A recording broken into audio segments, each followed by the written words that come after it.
Bonsoir à tout le monde. Bienvenue à notre conseil municipal. Je vais demander à Marie-Hélène Biel de bien vouloir procéder à l'appel. Merci. Bonsoir à tous. Yves Bayon de Noyer. Présent. Marie-Hélène Biel. Présente. Bon.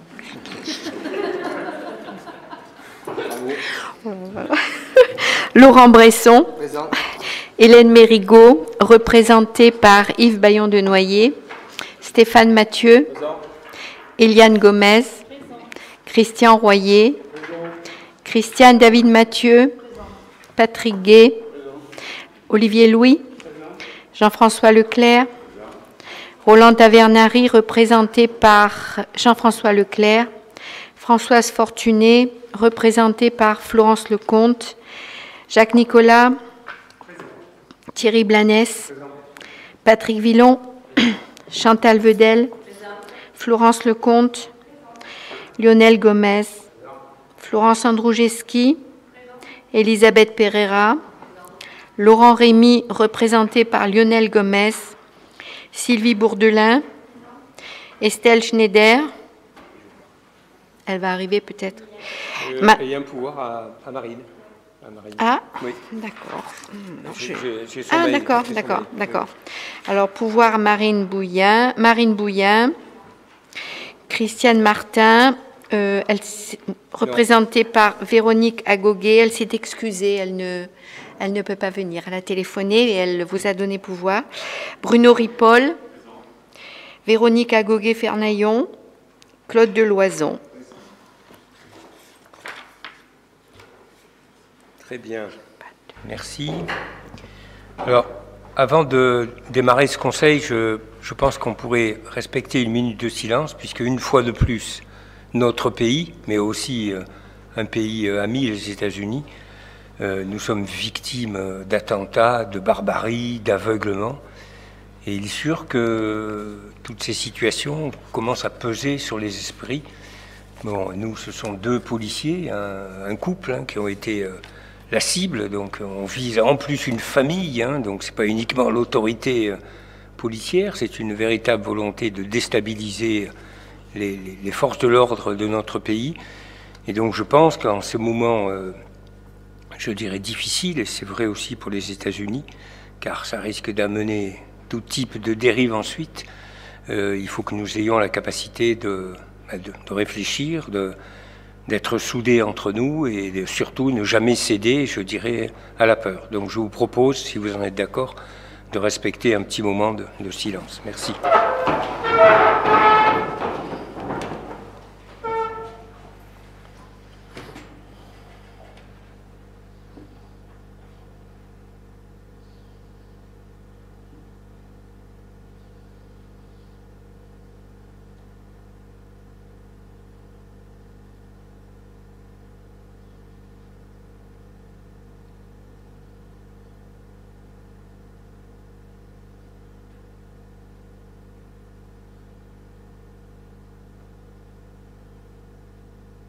Je vous remercie.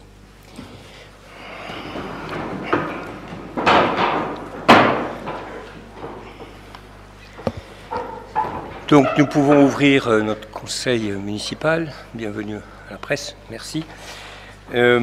Donc ce conseil municipal, nous avons 13 délibérations.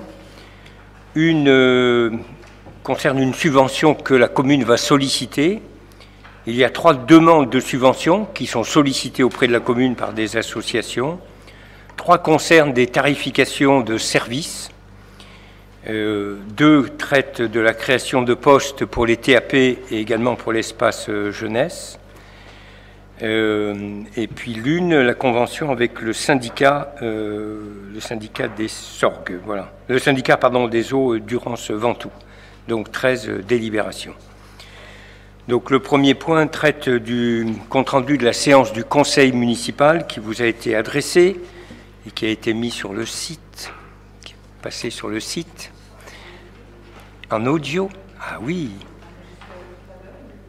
Ah ben ça alors, nous ne regardons pas le même site. Ils y sont pas tous, mais il y a depuis le mois de mars, février, mars, avril, mai. Voilà. Non, oui, Mais c'est ça, oui, mais. Voilà. Ah, je vous promets, écoutez, hein, bon. Bon.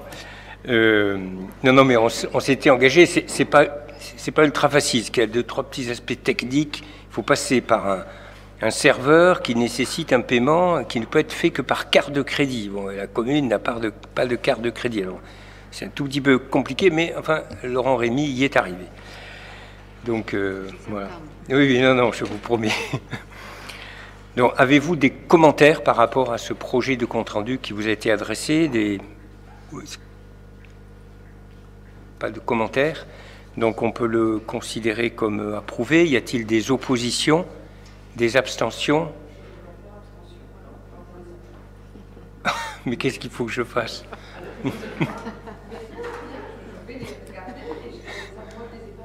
D'accord. Non, mais bon, ça devient un peu un jeu, mais je vous promets qu'ils y sont, sinon je ne vous le dirai pas. Hein. Alors, sauf si cet après-midi, paf, tout d'un coup, par mystère, c'est disparu, ce qui est... Mais s'ils ne sont pas accessibles parce que c'est difficile... Non. Oh. Il y a les 4 images et vous pouvez... Je peux vous certifier que Mme Biel n'est pas une très grande experte de l'informatique.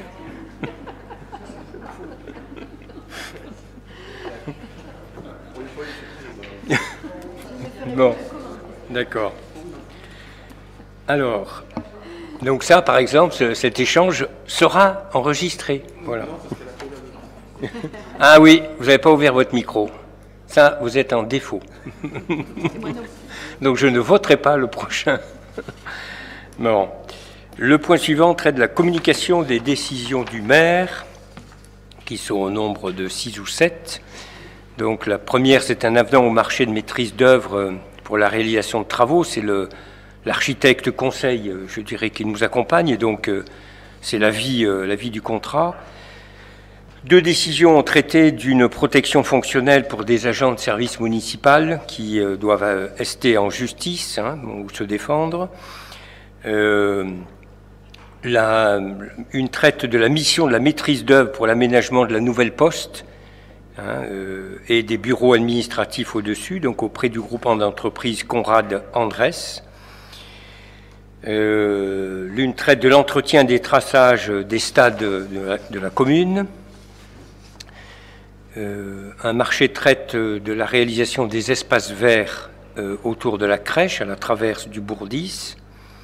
Des marchés de fourniture en ce qui concerne l'électricité, puisque nous avons réalisé une consultation, puisqu'aujourd'hui on a une liberté de choix auprès des fournisseurs électriques. Et puis la dernière traite de l'acquisition d'un minibus d'occasion auprès de l'EHPAD pour une valeur de 200 €. Voilà. Donc y a-t-il des questions? Oui, Madame Agoguet, je vous en prie. Bonsoir à tous, j'allume le bitonio, ça sera enregistré. J'ai quelques questions concernant les décisions 51 et 52. Est-ce que ce sont des nouvelles affaires? Est-ce qu'il y aurait recrudescence d'incivilité au tort ou ce sont des affaires anciennes? Non, je ne pense pas que ce soit signe d'une recrudescence, mais il arrive qu'un certain nombre de taurois qui sont verbalisés, par exemple, pour un stationnement interdit, s'énervent. Et de l'énervement, ils en arrivent à être grossiers avec l'agent de la fonction publique, l'officier de police municipale. Bien, en fonction de ça, l'officier peut dire « désolé, je ne laisse pas les choses en l'état ». Voilà. Alors, effectivement, c'est ennuyeux, parce que bon, c'est un processus, mais je pense qu'il faut qu'il le fasse, parce qu'on ne peut pas se laisser insulter, parce que la personne, on lui a mis un PV. Il a le droit de se défendre, mais pas d'insulter les gens. Mais c'est pas, voilà, mais je pense pas que ça soit une recrudescence. Tu veux intervenir? Je continue. La décision 54, le lot traçage des stades n'a pas été attribué. Est-ce qu'il va y avoir une autre consultation pour permettre ces traçages? Fad, je pense que tu es toi qui es à répondre. Oui, bonsoir à toutes et à tous. Oui, il y aura une autre consultation, bien évidemment. Oui. Donc, on attend, on va la relancer. Oui. Donc, on en avait encore un petit peu d'avance, donc ça se fera bientôt. Oui. Concernant la 56, c'est la fourniture d'électricité, vous venez de nous dire, du Bourdis, ce n'est pas précisé dans la décision. Et enfin, moi, je ne l'ai pas compris. Je ne pense pas avoir prononcé le Bourdis. Hein. Non. Ah, non. J'avais cru entendre. C'est un appel d'offres, si vous voulez, pour un certain nombre de compteurs, mais Jacques Nicolas peut en parler. Alors, je ne sais pas s'il y avait les compteurs du Bourdis dans le lot, c'est fort possible. Mais... Il y a le compteur du Bourdis, oui, maintenant, parce que c'est un compteur jaune, quoi. Donc, il y est, oui. D'accord. Il n'y a que les tarifs jaunes qui ne sont pas concernés. Que les tarifs jaunes, voilà. oui. En fait, avant, le compteur du Bourdis, c'était un tarif bleu. Du Bourdis, je parle de la crèche, hein, de la crèche, pas du Bourdis lui-même.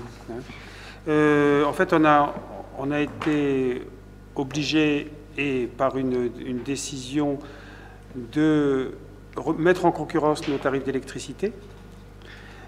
C'était normalement exécutoire à la fin de l'année 2015.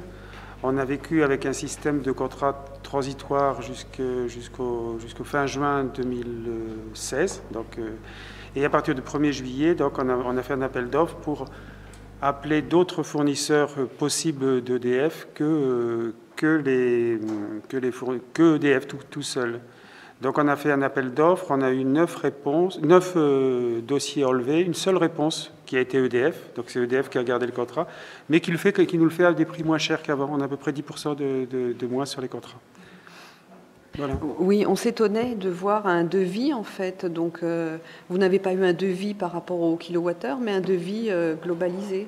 Oui, parce qu'en fait, lorsqu'on fait un contrat d'électricité comme ça, on le fait à partir d'estimations qui sont le résultat des années précédentes. Et sur les compteurs jaunes, vous avez du tarif été-jour, été-nuit, hiver-jour, hiver-nuit. Donc, à partir de ces estimations, il nous faut une proposition de tarif au kilowatt et l'estimation qu'on fait est à partir de consommation ancienne. Et l'économie, elle est de combien? Ça sera de l'ordre, on estime de 10%.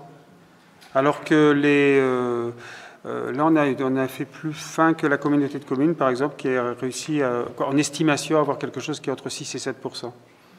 On a bénéficié de l'aide dans le montage du dossier de Yann Glohagen, qui est celui qui a monté le dossier pour la communauté de communes, qui est responsable des problèmes d'énergie. Et donc, on a eu qu'une réponse, mais une réponse assez intéressante. Non, on peut simplement s'étonner que sur 9 dossiers retirés, donc ça veut dire qu'il y a 9 fournisseurs potentiels, pour un marché d'environ 100 000 euros, donc c'est pas rien, c'est pas ridicule, il n'y a eu qu'une seule réponse. C'est sûr que c'est quand même un peu étonnant.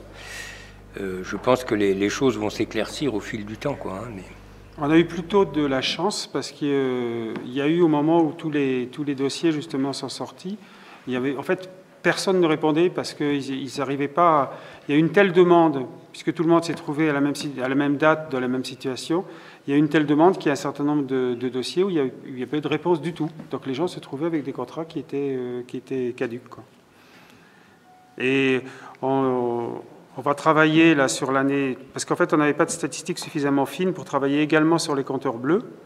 Mais au renouvellement de ce contrat, donc qui se fera dans 2 ans, on intégrera la consommation analysée des compteurs bleus et on fera un lot global la prochaine fois. Les compteurs jaunes, ça représente à peu près la moitié de la consommation électrique. Hein, il faut le savoir, c'est les plus gros, c'est au-dessus de 36 kW. Quoi. C'est pas le plus gros. C'est le plus gros chez nous. Hein, Très bien, merci.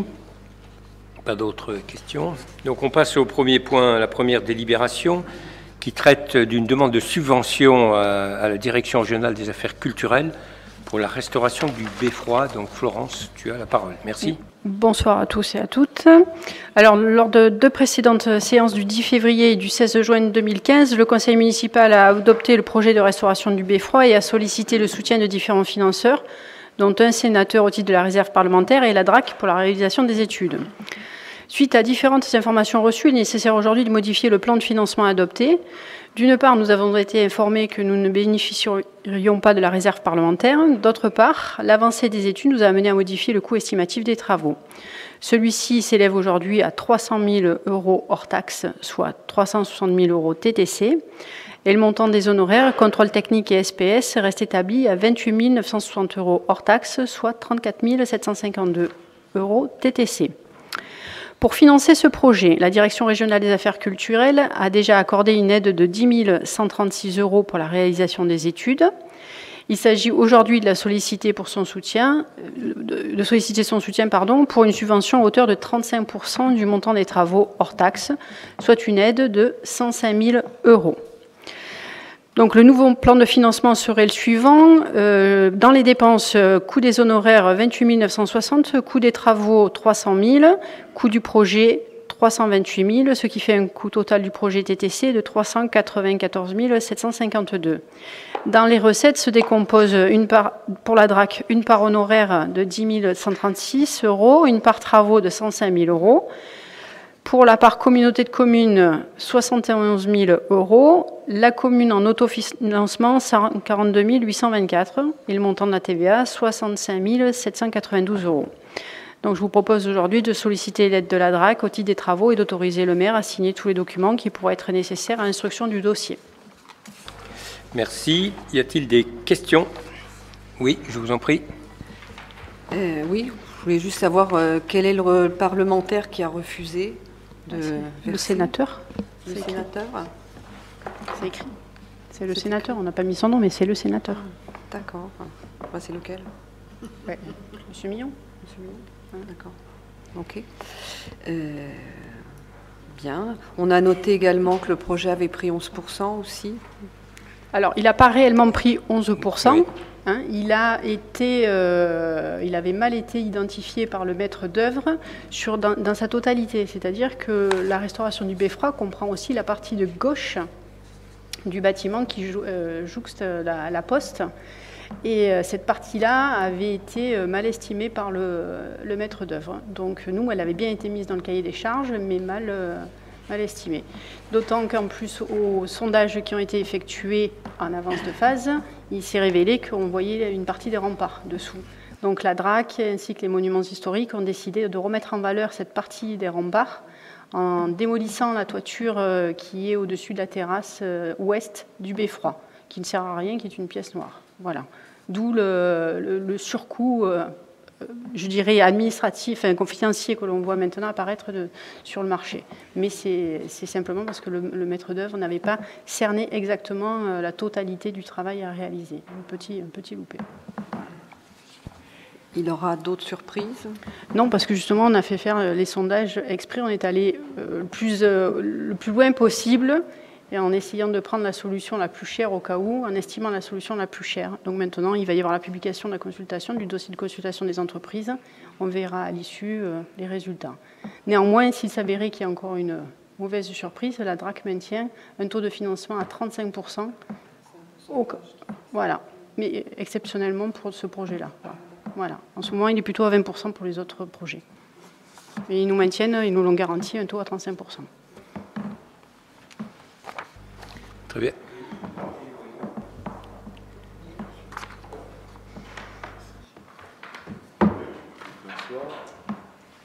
Bonsoir. Oui, concernant le plan de financement, il me semble me souvenir que initialement, il était prévu également la participation de l'État et de la région. Donc effectivement, on était revenu sur le plan de financement lors de séances précédentes. Bon, c'est bien dommage. Aujourd'hui, maintenant, c'est la réserve parlementaire qui disparaît. De mémoire, c'était 15 000 €.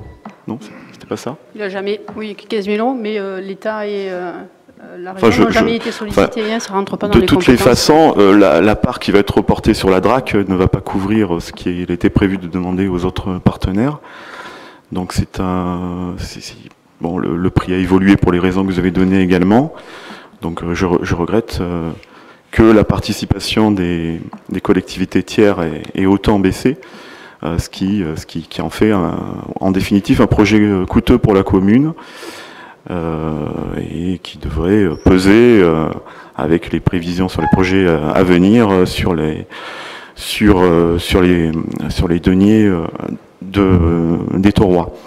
Donc bon, c'est un peu dommage que le dossier n'ait pas été était bien parti, n'ait pas été conforté avec la participation des autres partenaires.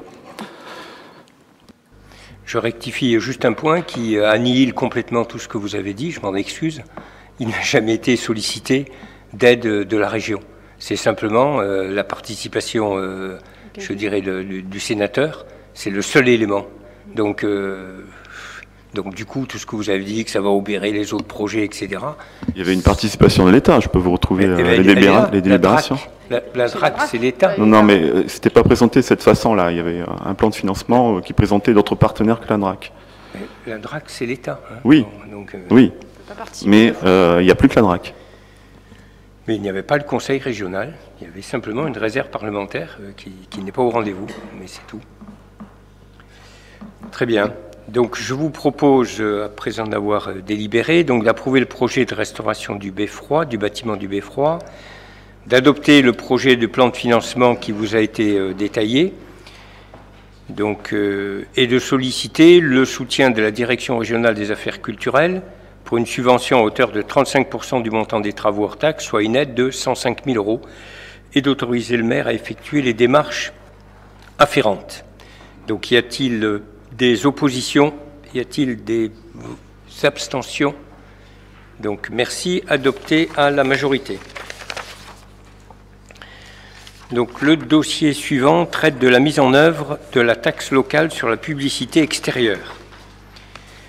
Donc, je rappelle que la loi de modernisation de l'économie, qui date du 4 août 2008, a instauré la taxe locale sur la publicité extérieure, qui vient se substituer à compter du 1er janvier 2009 aux anciennes taxes.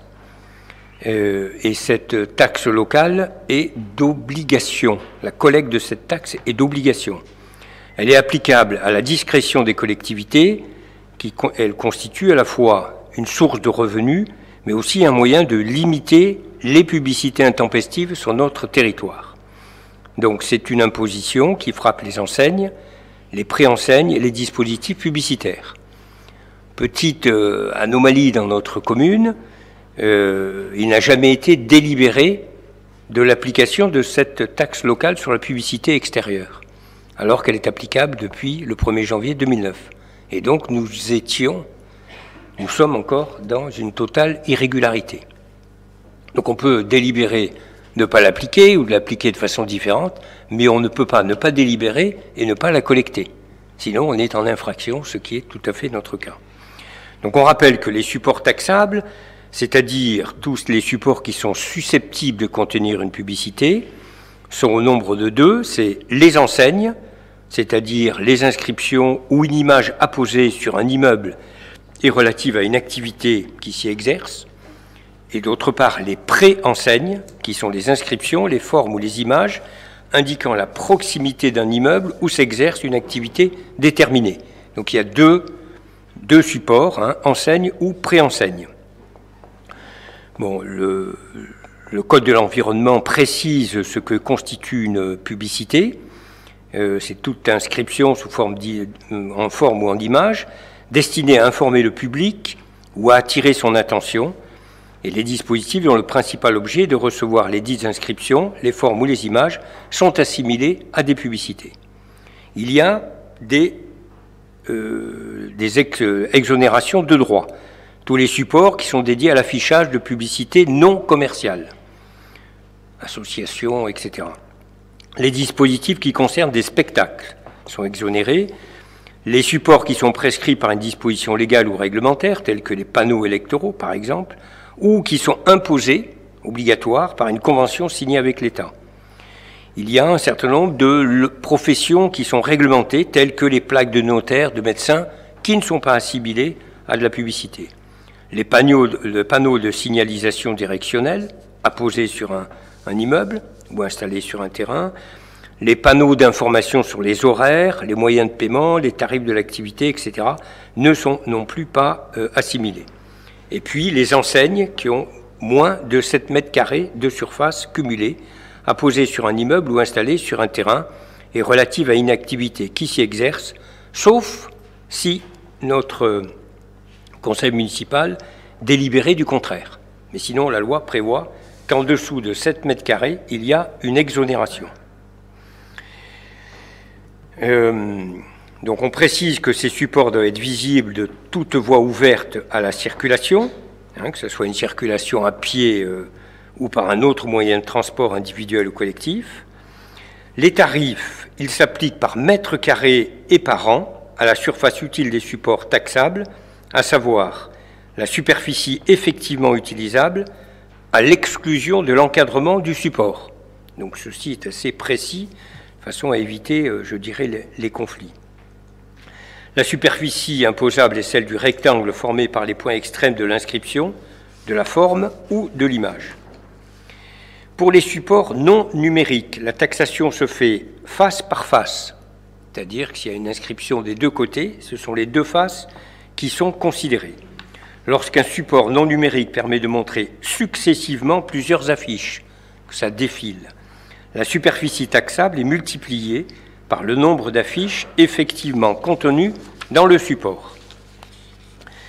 Les supports numériques recouvrent l'ensemble des supports recourant à des techniques du type diode, électroluminescence, écran cathodique, écran à plasma ou autres, qui permettent d'afficher et de modifier à volonté des images ou des textes. Vous verrez tout à l'heure que la différence entre le numérique et le non numérique est importante, puisque le montant de la taxe est différent. Donc pour un affichage sur un support non numérique, le tarif aujourd'hui est de 15,40 € par mètre carré et par an, maximum, dans les communes où la population est inférieure à 50 000 habitants, ce qui est notre cas. Dans ces communes, les tarifs peuvent aussi être minorés par décision du Conseil. Pour un affichage au moyen d'un procédé numérique, les tarifs sont 3 fois ceux appliqués au non numérique, soit 46,20 € du mètre carré par an maximum, toujours pour les communes de moins de 50 000 habitants. Et pour des supports qui sont supérieurs à 50 mètres carrés, les tarifs sont doublés. Donc ceci traite les dispositifs publicitaires et les préenseignes. Pour les enseignes, dont la superficie est inférieure ou égale à 7 mètres carrés, elles bénéficient d'une exonération de droit, sauf délibération contraire de la collectivité. Nous n'allons pas proposer une délibération contraire. On va appliquer la loi. On va proposer d'appliquer la loi. Si la superficie est comprise entre 7 et 12 mètres carrés, le tarif suivant s'applique. 15,40 € le mètre carré par an, toujours les communes de moins de 50 000 habitants. Si la superficie est supérieure à 12 mètres carrés, mais inférieure à 50, les tarifs sont multipliés par 2. Et si la superficie est supérieure à 50 mètres carrés, les tarifs sont multipliés par 4. Dans le cas des enseignes, les surfaces taxables est la somme des superficies des enseignes apposées sur un immeuble ou installées sur un terrain. Vous comprenez bien que la multiplication en fonction de la surface a comme objectif de limiter les surfaces et donc de limiter les pollutions visuelles et d'éviter que certaines enseignes mettent des panneaux publicitaires qui soient absolument polluants. La règle d'évolution des tarifs, tout ceci est également encadré. C'est une indexation annuelle automatique de l'ensemble des tarifs sur l'inflation, montant actualisé dans la circulaire annuelle de la DGCL. Le tarif par mètre carré est appliqué à un support ne peut augmenter de plus de 5 € d'une année sur l'autre. Je rappelle qu'en 2008, je crois que ça avait démarré à 15 € et aujourd'hui on est à 15,40 €. Le recouvrement et le paiement de la taxe, ceci est également très précisé. Donc le redevable, c'est l'exploitant du support, même si la publicité est faite pour une marque, mais c'est celui qui exploite le support qui est redevable. En cas de défaillance de celui-ci, le redevable est le propriétaire du support. Quelquefois, ils sont dissociés. Et en cas de défaillance des deux, le redevable est celui dans l'intérêt duquel le support a été réalisé, c'est-à-dire le client final.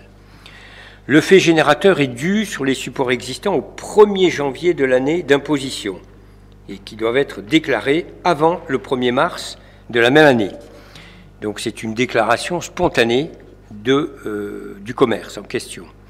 Il est prévu une taxation pro rata temporis pour les supports créés ou supprimés au cours de l'année d'imposition, toujours sur déclaratif. La taxe est payable sur la base d'une déclaration annuelle à la collectivité qui doit être effectuée avant le 1er mars de l'année d'imposition pour les seuls supports existant au 1er janvier. Les supports supprimés ou créés en cours d'année feront l'objet de déclarations supplémentaires dans les 2 mois suivant la création ou la suppression. La taxation du support installé en cours d'année ne commence que le mois suivant celui de son installation. Carence de 1 mois. Le recouvrement de la taxe ne peut être opéré qu'à compter du 1er septembre de l'année d'imposition, la taxe n'étant pas exigible avant cette date. Afin d'assurer l'information et l'égalité de traitement des redevables, il est souhaitable de faire figurer dans la délibération les modalités du recouvrement. Et donc, en l'occurrence, pour notre commune, nous proposons un recouvrement au fil de l'eau. Le recouvrement est effectué sur la base de la déclaration annuelle et des éventuelles déclarations supplémentaires effectuées entre la date de la déclaration annuelle et le 1er septembre. Pour les déclarations entre le 1er septembre de l'année N et le 29 février de l'année N+1, il est procédé au recouvrement dès le dépôt de chaque déclaration. Contrôle et sanctions. Donc, les collectivités peuvent recourir aux agents de la force publique pour assurer le contrôle de la taxe et constater les infractions, soit l'absence de déclaration, soit une déclaration erronée. Les agents compétents sont le maire, commissaire de police et fonctionnaire de police municipale assermenté. En cas d'omission ou d'inexactitude dans la déclaration, le maire peut mettre en demeure l'exploitant de la mettre en conformité. Celui-ci dispose de 30 jours pour faire valoir ses arguments. En cas d'absence de déclaration, l'exploitant est mis en demeure de la produire dans les 30 jours. À défaut, un avis de taxation d'office lui est envoyé avec un nouveau délai de 30 jours pour faire valoir ses observations. Donc voilà les éléments, je dirais, principaux qui sont retenus dans la mise en œuvre, dans le projet de délibération.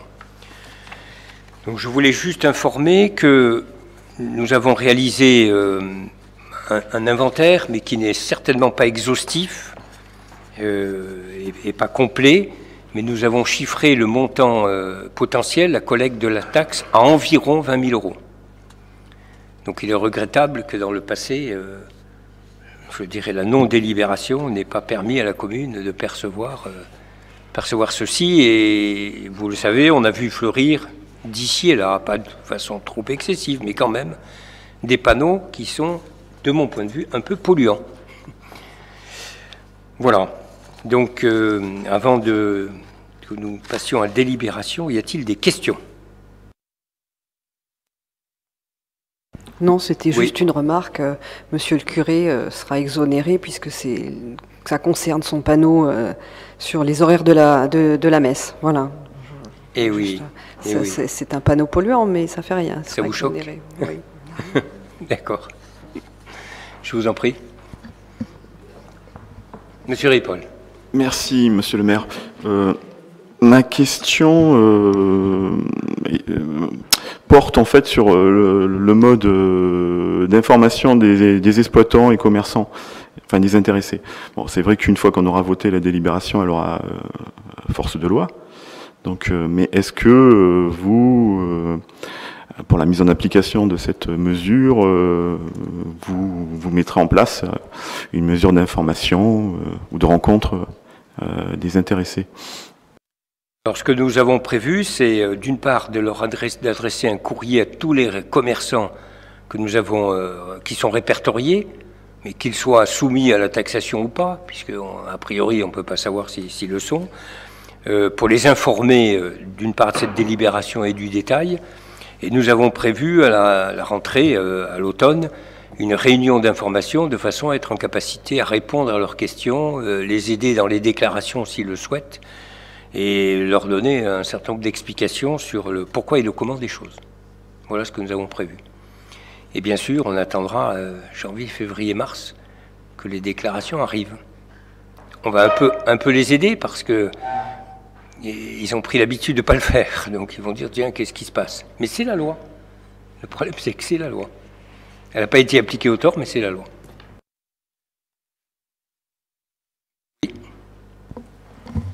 Ouais, j'ai une question subsidiaire. Bon, c'est 20 000 euros s'ils sont recouvrés, rentrant dans le budget général de la commune. Mais est-ce que vous avez en tête une destination particulière pour l'utilisation de cet argent issu des taxes et qui viendra en sus de ce qui existe aujourd'hui? Je crois savoir qu'on ne peut pas affecter une recette à une dépense. Donc je ne peux pas répondre à cette question.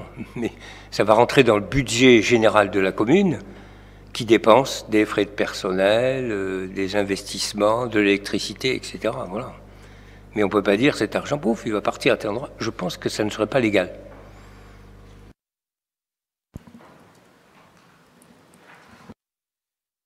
D'autres questions?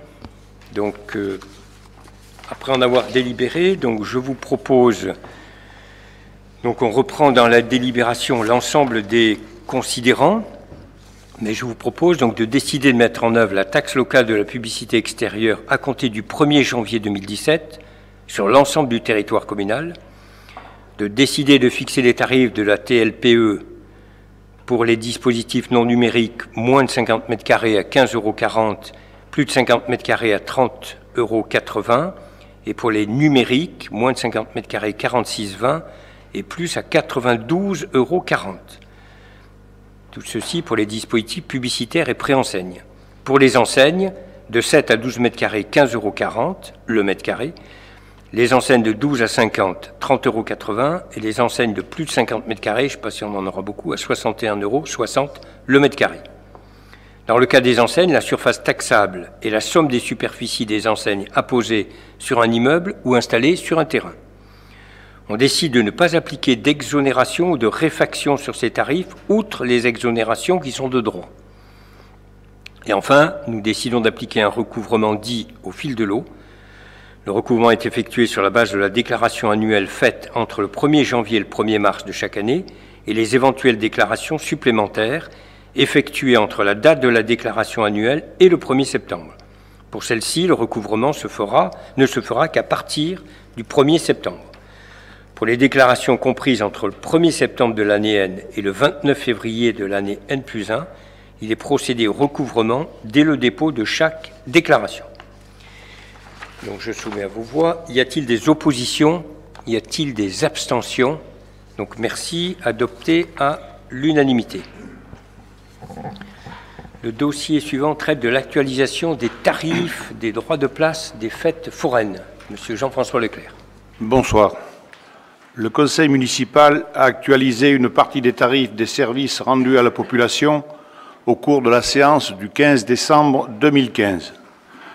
Pour ce qui concerne les droits d'occupation du domaine public qui sont encaissés lors des fêtes votives, ces derniers n'ont pas été révisés depuis le 1er janvier 2013. Les tarifs en vigueur sont les suivants.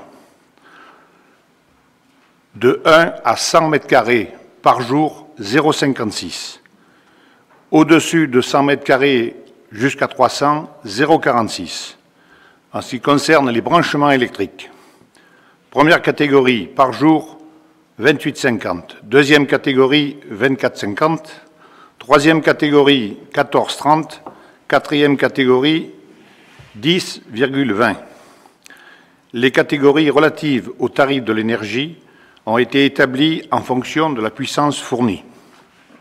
Première catégorie, attractions non destinées aux jeunes enfants, type Grand 8, autoscooter, chenille, karting, grand manège.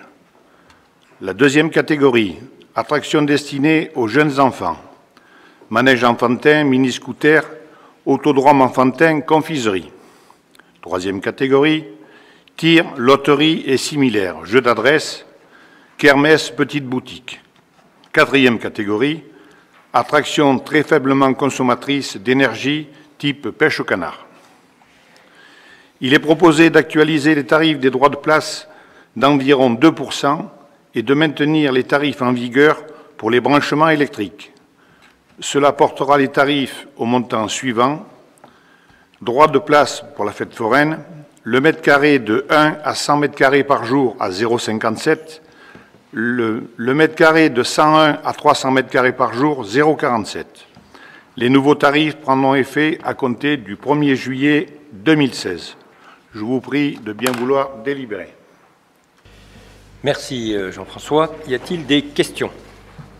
Pas de questions, donc je vous propose, après en avoir délibéré, de modifier les tarifs des droits de place des fêtes foraines de la façon dont Jean-François Leclerc vous l'a expliqué. C'est une augmentation de 1 centime du mètre carré sur chaque catégorie, et dire que ces tarifs sont applicables à compter du 1er juillet 2016. Donc y a-t-il des oppositions, des abstentions? Donc merci, adopté à l'unanimité. Tarification également des frais de capture et de transport des animaux errants. Laurent, merci. Bonsoir. Le phénomène de divagation des chiens et des chats est particulièrement important sur la commune. En effet, l'étendue des zones rurales et la présence de lotissements occupés par des actifs absents la journée accentuent cette problématique. Ces divagations engendrent de nombreuses nuisances en matière d'hygiène et de salubrité. Elles présentent également un risque d'accident quand elles se produisent sur des voies publiques ouvertes à la circulation. Le service de police municipale intervient 60 à 80 fois par an pour des captures et des liaisons à la fourrière animale. Ces missions déstabilisent l'activité du service au détriment d'autres missions plus essentielles. Afin d'améliorer les conditions d'exercice du service de sécurité, une convention a été passée avec une société spécialisée qui se charge, en cas d'indisponibilité du service de police municipale, de la capture et du transport des animaux errants à la fourrière animale. Pour chaque intervention, selon la convention passée, la société facture à la commune la somme de 70 € TTC. Chaque année, le nombre d'interventions pour les divagations augmente. Cela représente une charge pour la collectivité. La commune envisage aujourd'hui de faire supporter une part de ces charges aux propriétaires des animaux errants identifiés. Il est proposé de fixer le tarif communal forfaitairement à 70 € par animal capturé et transporté à la fourrière. Pour mettre en œuvre ce dispositif, Monsieur le maire prendra également un arrêté spécifique réglementant la circulation et la divagation des chiens et des chats. Je vous prie de bien vouloir en délibérer. Merci. Y a-t-il des questions avant que nous passions au vote? Pas de questions. Oui, pardon, je vous en prie. Monsieur Ripoll. Oui, quand on parle de la divagation en fin de présentation des chats et des chiens, en fait, ça concerne tous les animaux. Ça peut être un cheval, ça peut être, si on n'arrive pas à identifier, etc. C'est pas les chats et les chiens, les animaux errants. On spécifie chiens et chats parce que le grand nombre, c'est plus des chiens et des chats que des chevaux, heureusement. Mais je pense que le cas échéant, s'il faut faire appel à une société spécialisée, on le fera, parce que les chevaux en divagation, ça peut être plus problématique. Oui, j'ai même été témoin après coup d'un accident grave près de chez moi avec la mort d'un conducteur. Donc c'est aussi important de ne pas l'oublier. Ensuite, quand on parle de la divagation des chats et des chiens, qu'on spécifie les chats et les chiens, je suis tout à fait d'accord pour les chiens. J'ai des chiens, j'ai des chats, moi. C'est plus difficile de maintenir à la maison un chat, quoi. Donc il faudra appliquer peut-être ces mesures avec raison. Parce que autant il faut effectivement travailler avec la SPA sur le problème des chats dits sauvages, autant en ce qui concerne les chats domestiques, tous ceux qui ont un chat savent très bien qu'ils ne peuvent pas l'enfermer à la maison, quoi. On sait que sur la commune, ce qui est ciblé, c'est la prolifération de chats errants, non identifiés et sans propriétaire. Donc on essaie de restreindre ce phénomène. Il est évident que normalement tout chat en divagation qui serait susceptible d'être capturé doit être pucé. Je pense qu'un chat errant non pucé et non identifiable, je pense qu'on fait allusion à ce genre d'animaux. Parallèlement, excusez-moi, le sujet m'intéresse. Parallèlement à cette convention, on a toujours une convention avec la SPA, il y a toujours un plan de stérilisation justement des chats sans maître. Quelle est votre politique actuellement? Oui, la convention est encore en application. La SPA se fait un peu tirer l'oreille parce qu'elle est très sollicitée. Bon, et sur le Thor, on a quelques nourriciers qui se dédient à l'alimentation de ces chats errants. Bon. Donc voilà. Mais c'est pas toujours évident de les faire intervenir, ça c'est sûr. Très bien, donc je vous propose de fixer ce tarif, frais de capture et de transport d'un animal errant identifié et facturé au propriétaire à 70 €. Et donc ça sera applicable dès la publication de l'arrêté. Donc y a-t-il des oppositions, des abstentions? Merci. La délibération suivante, c'est une autorisation donnée au maire pour signer et déposer une demande de permis de construire pour l'aménagement de la nouvelle poste. Donc Christian Royer. Bon. Non, pardon, Florence, excuse-moi. Non, mais il peut arriver que... Tu as la parole. C'est pas grave. Le 22 octobre 2015, la commune a acquis le bâtiment de l'ancienne banque Chex situé 3 places du marché et cadastré section AC 222. Le bâtiment sera réhabilité pour accueillir au rez-de-chaussée un bureau de poste avec la délocalisation de l'actuel bureau, conformément au plan projet approuvé par la Poste IMO, notre client locataire. Le bureau disposera d'un accès indépendant au rez-de-chaussée. À l'étage, l'appartement de fonction sera transformé en bureau et salle de réunion pour accueillir les 3 directions, vie scolaire, jeunesse, enfance, sport et association culture festivité. Il est précisé que les menuiseries de l'étage seront remplacées, qu'un ascenseur sera installé avec une étude de mise en accessibilité extérieure aux personnes à mobilité réduite. L'ensemble de ces travaux nécessite le dépôt d'un permis de construire, surtout pour le changement de destination de l'étage. Donc, Monsieur le maire propose au conseil municipal de l'autoriser à signer, à déposer cette demande. Voilà. Merci. Donc, ça doit être voté en conseil municipal. Donc, y a-t-il des questions? Donc, je vous propose de décider d'autoriser le maire du Thor à signer, à déposer une demande de permis de construire pour l'aménagement de la nouvelle poste et de bureaux pour les services municipaux sur la parcelle cadastrée section AC numéro 222. Y a-t-il des oppositions, des abstentions? Merci. Adopté à l'unanimité. Convention de mise à disposition de données numériques géoréférencées entre le syndicat des eaux Durance-Ventoux et la commune. C'est peut-être M. Royer qui parle. Merci. En effet, merci. La commune du Thor a sollicité le syndicat des eaux Durance-Ventoux pour l'obtention du plan de réseau d'eau potable numérisé à jour. Pour la mise à disposition de ces données numériques géoréférencées, le syndicat des eaux Durance-Ventoux demande à la collectivité de signer une convention afin de définir les modalités de leur communication. Monsieur le maire propose au conseil municipal de l'autoriser à signer cette convention. Je vous prie de bien vouloir en délibérer. Donc la convention est annexée, je dirais, à cette délibération et elle stipule notamment les usages que nous pouvons ou ne pouvons pas faire de ces données qui vont nous être confiées. Et donc à partir du moment où il y a une convention qui est signée entre la commune et un organisme extérieur, le conseil municipal doit se prononcer. Donc y a-t-il des questions? Oui, je vous en prie. La Convention prévoit qu'au bout de 4 ans, les données qui ont été récoltées à titre gratuit par la collectivité doivent être détruites. Comment, dans ces conditions, assurer la reprise du service de distribution de l'eau en régie directe ou autre solution dans le cadre de l'intercommunalité si on n'a pas les données du gestionnaire actuel? D'avoir les plans d'une autre façon. Bon, on sera obligé de les détruire. Les contenus des plans appartiennent au syndicat des eaux. Parce que c'est un travail qu'ils font et qu'ils mettent à disposition gracieusement. Quoi. Je pense surtout qu'il pour pas d'exagération. Non, mais ça veut dire, si vous voulez, qu'il faudra, je pense, très sincèrement, signer une nouvelle convention. Et que si la commune ne signe pas de nouvelle convention, elle doit détruire toutes ces informations qui lui ont été communiquées. Donc, sinon, il faut qu'elle re-signe une convention, on lui refournira des données qui seront peut-être d'ailleurs actualisées, et cette convention repartira pour une certaine durée.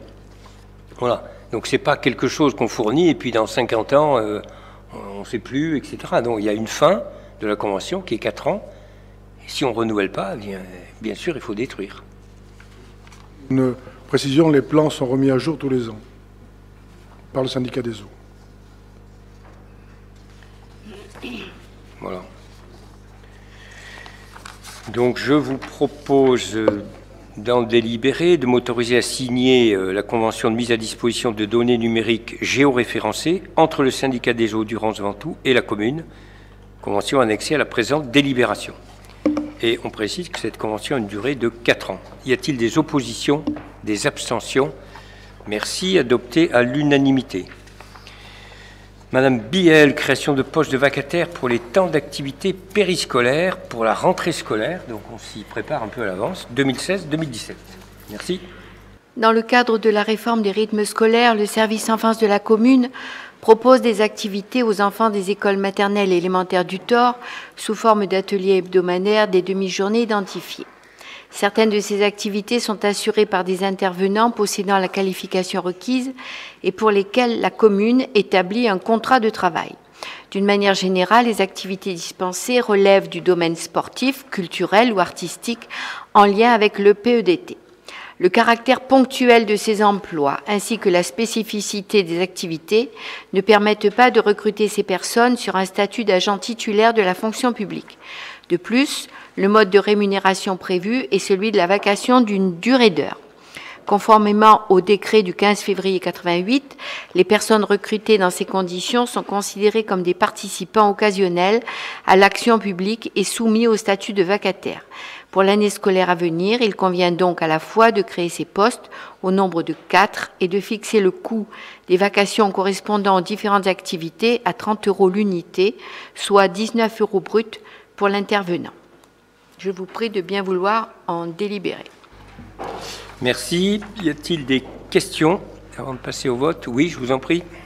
Alors moi j'en ai une, mais ça anticipe un petit peu l'autre partie, enfin la délibération suivante.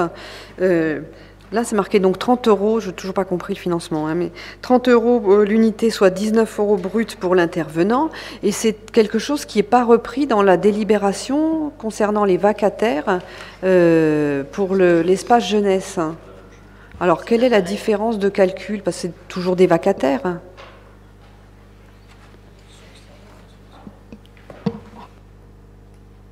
Pardon.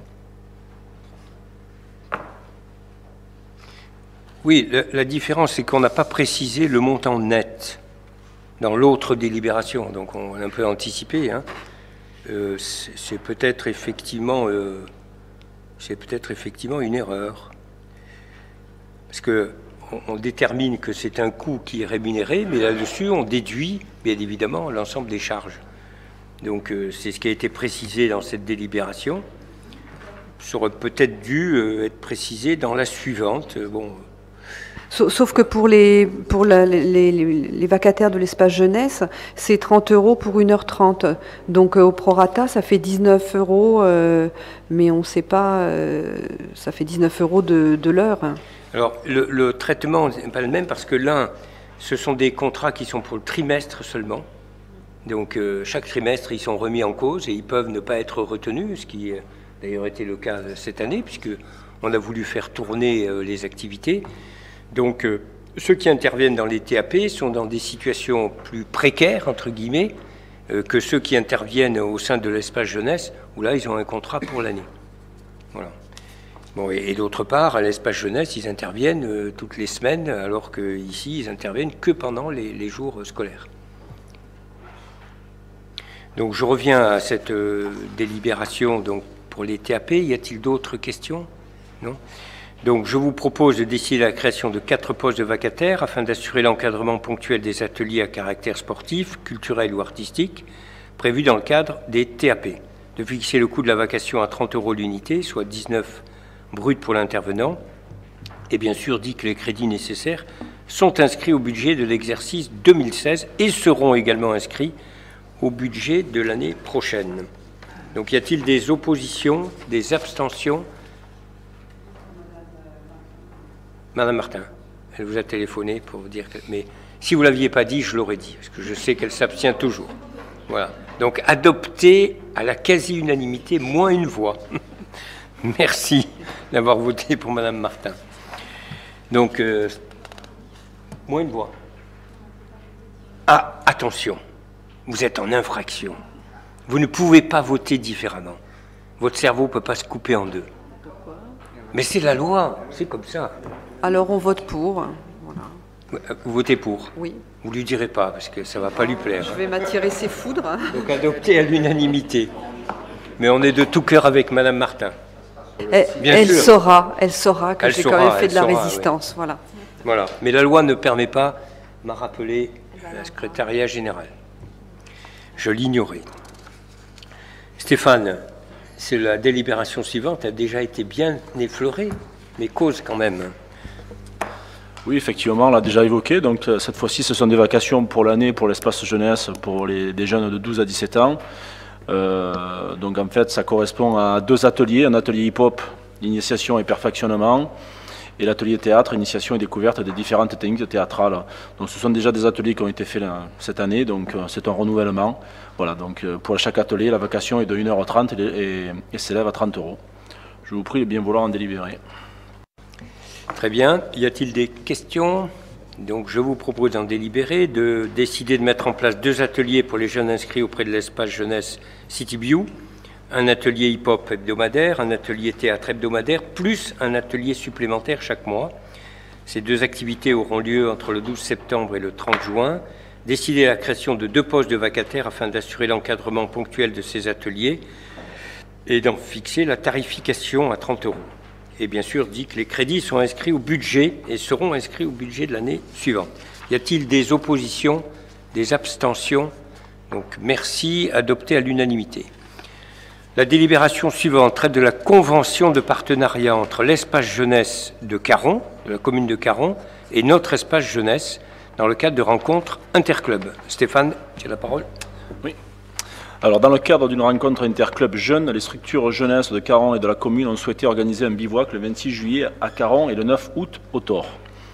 L'objectif de ces rencontres est de permettre des échanges entre les adolescents de 11-17 ans et animateurs afin d'offrir des moments de partage et de convivialité. Sur proposition de la commune de Caron, ces 2 bivouacs feront l'objet d'une convention. Monsieur le maire propose au conseil municipal de l'autoriser à signer ces 2 conventions. Je vous prie de bien vouloir en délibérer. Merci bien, et je pense que ça sera voté de la même façon par la commune de Caron. Donc y a-t-il des questions? Très bien, donc je vous propose de m'autoriser à signer les 2 conventions relatives aux rencontres interclubs entre l'espace jeunesse de la commune de Caron et l'espace jeunesse de la commune du Thor, le 26 juillet et le 9 août 2016. Et de mettre donc, de façon en application, à disposition gracieusement l'espace extérieur du centre de loisirs Le Bourdis pour accueillir les 2 structures jeunesse de Caron et de la commune le 9 août prochain. Je vous remercie. Y a-t-il des oppositions, des abstentions? Donc adopté à l'unanimité. Nous passons là aux subventions. La première traite subventions réalisées dans le cadre du secteur jeunesse. Marie-Hélène Biel, merci. Alors, pour les associations jeunesse, la mairie subventionne les projets retenus au taux de 30% du montant des charges directement liées à l'action envisagée. Donc là, nous avons l'association La Pète. Dans le cadre de ces activités, l'association a organisé le carnaval de printemps le samedi 9 avril 2016 au profit des enfants de la commune et des adultes qui étaient présents. Cette manifestation a rencontré un franc succès avec plus de 350 personnes qui ont défilé dans les rues du centre-ville, défilé costumé des enfants et des parents et à la mise au bûcher du Carmentran sur la place du Fer à Cheval. Le coût global de cette animation est de 1 160 €. Le montant proposé pour la subvention communale est de 348 €. Je vous prie de bien vouloir en délibérer. Très bien. Y a-t-il des questions? Donc, je vous propose d'attribuer une subvention de 348 € à l'association APET pour l'animation du carnaval de printemps. Y a-t-il des oppositions, des abstentions? Merci, adopté à l'unanimité. La délibération suivante traite de l'attribution de subventions dans le secteur du sport. Donc, Stéphane, tu as la parole. Mais effectivement, on se trouve dans une situation où on a une demande de l'association du Vélo Club de Torgadagne concernant une action pour son rallye annuel du Muguet du 1er mai, au hameau de Touzon. Bon, même s'il n'a pas fait très beau cette année, la manifestation s'est tenue. Donc, cette animation a été ouverte à un public divers, allant des cyclotouristes aux cyclistes, tout public et de tout niveau. Donc, le coût global de cette animation est de 600 €. Le montant proposé pour la subvention communale de 180 €, donc, ce qui correspond bien à 30% de l'action. Merci Stéphane. Y a-t-il des questions? Donc je vous propose d'attribuer une subvention de 180 € à l'association Vélo Club Le Torgadagne pour l'organisation du rallye annuel du Muguet le 1er mai. Y a-t-il des oppositions, des abstentions? Donc merci, adopté à l'unanimité. Et le dernier rapport traite de l'attribution de subventions aux associations tauroises pour des actions dans le secteur de la culture. Sylvie Bourdelin, vous avez la parole. Bonsoir. Le montant annuel de la subvention versée pour l'ensemble des actions est plafonné à 2 160 € par association. La mairie subventionne un projet retenu suivant un pourcentage défini par domaine. Donc là, nous sommes dans le domaine de la culture, dont le pourcentage est de 30%. L'association Post-Honard. Réunissant de nombreuses activités, Post-Honard se pose comme une association culturelle d'éducation populaire, au service du plus grand nombre.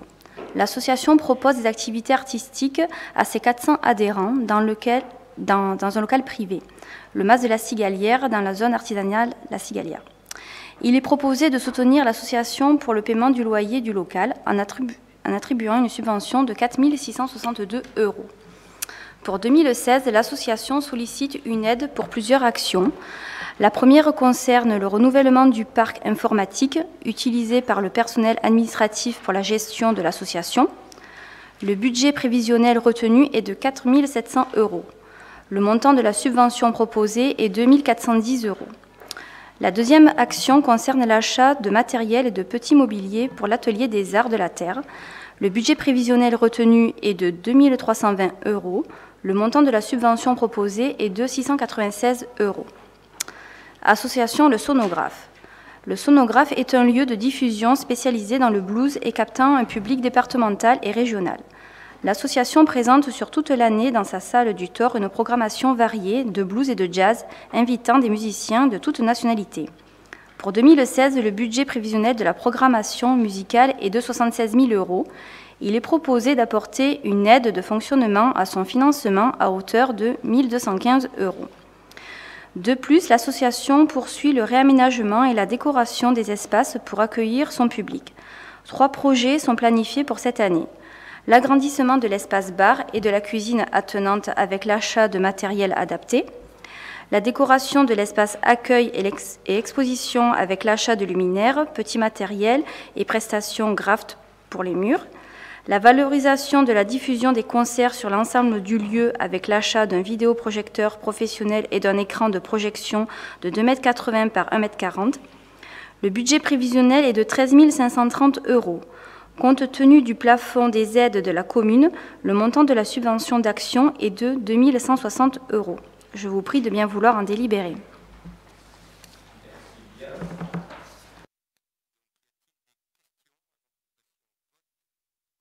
Madame Agoguet, je vous en prie. Alors, moi, j'ai pas de commentaires à faire par rapport aux subventions de fonctionnement, mis à part le fait que la subvention de 1 410 € pour le renouvellement du parc informatique devrait, à mon sens, rentrer dans le cadre de la subvention de fonctionnement. Il ne s'agit en aucune matière d'une action particulière pour l'animation de l'association et des adhérents. D'autre part, concernant le sonographe, la subvention pour l'aménagement du lieu participe d'un certain mélange des genres. Certes, la valorisation du bâtiment permet d'accueillir les adhérents, mais ceux-ci paient quand même leur entrée au concert pour un prix qui doit bien tenir compte de l'amortissement de l'équipement. L'année dernière, on avait déjà subventionné la rénovation du parquet, la création d'un parc son et lumière. Cette année, à ce rythme-là, ça va vite devenir une prise de participation. Excusez-moi, vous parlez de quelle subvention, là, les 2 derniers points que vous avez cités? C'est sur sonographe ou Post-Honard?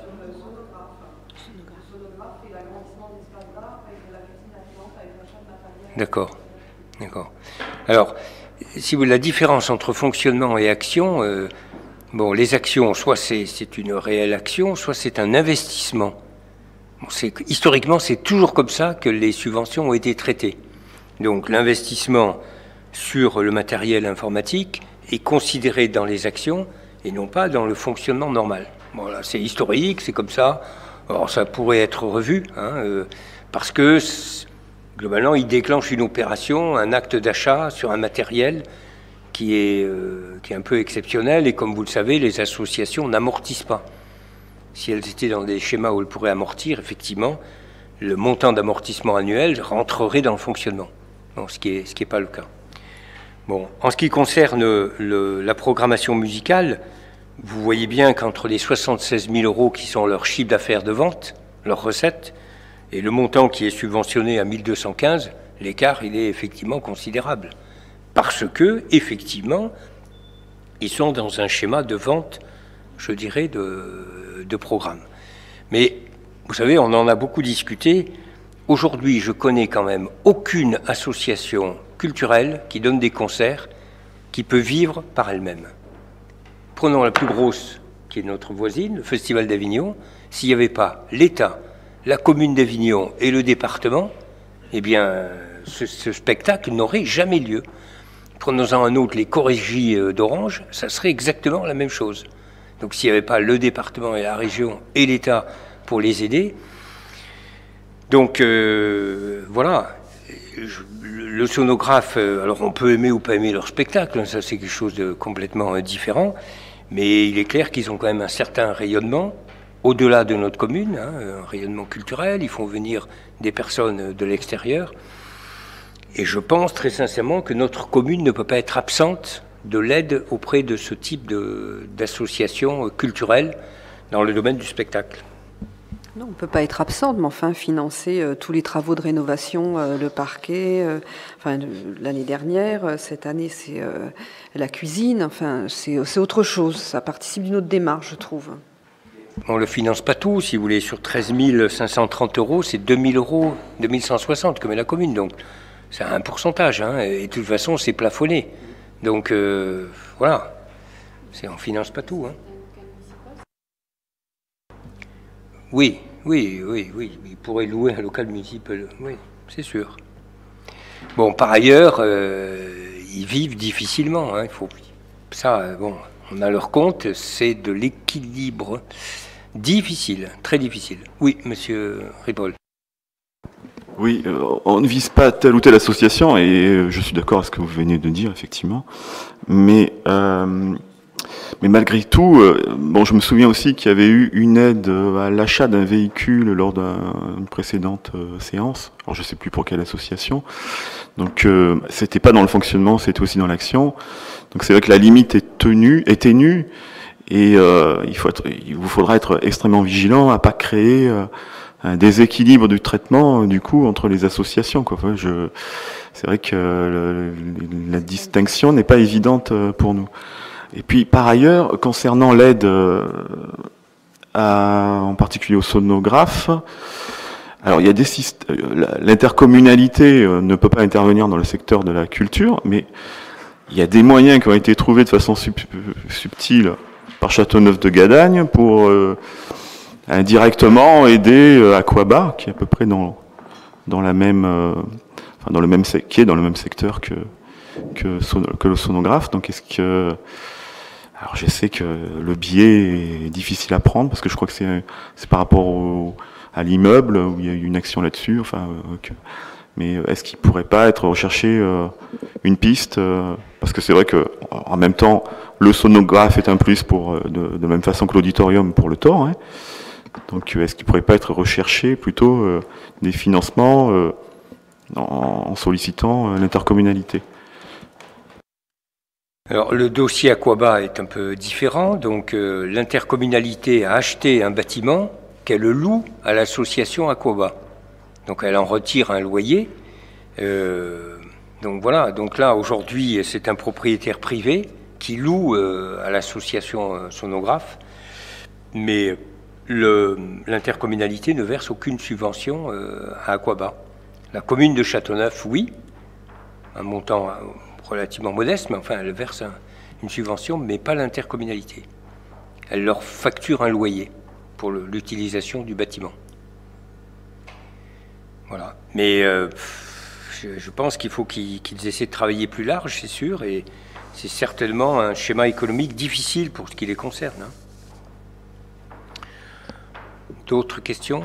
Non? Donc je vous propose dans de passer au vote, d'attribuer une subvention de fonctionnement pour l'année 2016 de 4 662 € à l'association Postonard, une subvention de 1 410 à l'association Postonard pour le renouvellement de son parc informatique et de 696 € pour l'achat de matériel et de petits mobiliers à destination de l'atelier des arts de la terre. Par ailleurs, d'attribuer une subvention de fonctionnement pour l'année 2016 de 1 215 € à l'association Sonographe pour soutenir la programmation musicale et d'attribuer une subvention de 2 160 € à l'association Le Sonographe pour l'aménagement et l'achat de matériel des espaces bars et cuisine, du hall d'accueil et lieu d'exposition, ainsi que pour l'achat d'un vidéoprojecteur et d'un écran de diffusion des concerts. Donc y a-t-il des oppositions, des abstentions? Donc 3 abstentions, donc adoptées à la majorité. Donc je vous remercie. Avant de terminer ce conseil, je souhaitais que Florence Andrzejewski nous donne une petite information sur la réception que nous avons organisée samedi dernier, oui. Qui était assez prestigieuse. Voilà, merci. Nous avons eu l'honneur de recevoir le Congrès archéologique de France. Donc, il faisait une étape dans le Vaucluse cette année. Le congrès se déroule dans le Vaucluse et avait sélectionné notre église Notre-Dame-du-Lac pour une présentation et une étude scientifique à venir.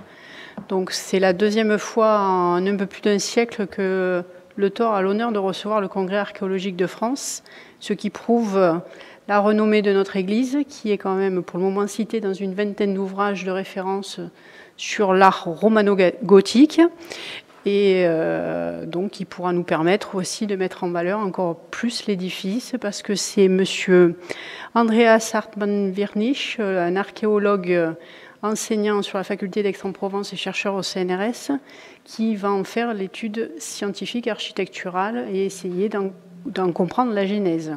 Voilà. Peut-être qu'il y a une publication auquel la commune participera, donc ça c'est à étudier parce qu'il y avait d'autres sites aussi qui sont concernés dans le Vaucluse, mais néanmoins c'est un grand plus pour l'attrait touristique de la commune et sur lequel on pourra s'appuyer pour faire encore un nouveau levier de présentation et de mise en valeur du centre ancien. Voilà. Il y avait 160 participants quand même, hein, qui sont composés essentiellement d'archéologues émérites en retraite ou en activité de France, d'Italie et d'Espagne, je crois. Voilà. Très bien, merci. Je vous rappelle que le prochain conseil municipal est le 5 juillet, 4 ou 5 5 juillet. 5 juillet, qu'à cette occasion, nous examinerons le dossier du plan local d'urbanisme, entre autres. Hein. Donc c'est un conseil qui va durer un peu plus longtemps que les conseils habituels. Voilà. Merci et bonne soirée à tous.